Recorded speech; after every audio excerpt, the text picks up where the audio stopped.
Lawyers, what's the most brutal will you've ever had to execute? My father's will was a masterpiece of cruelty, and I was legally bound to execute every last word of it.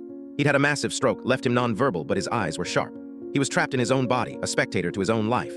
My brother Mark, the golden child, was set to inherit the entire $4 million estate, but there was one condition.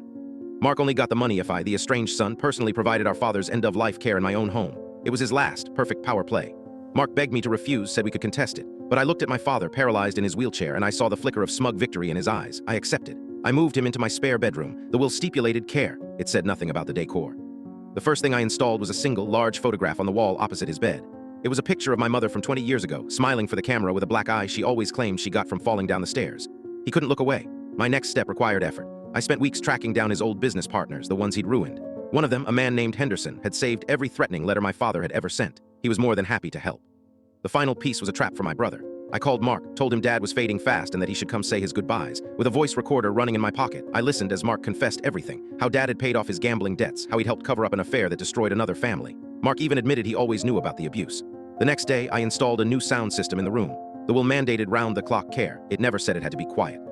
Now a constant, low-volume audio loop plays. It's a mix of Henderson reading those old, threatening letters, Mark's tearful confession, and my mother's old voicemails begging him to come home. My mother visited once. She saw the photos, heard the faint murmur from the speakers, and her face went pale. "This isn't justice," she whispered. "No," I said, calmly checking his vitals like a good son. "It's a legally binding contract."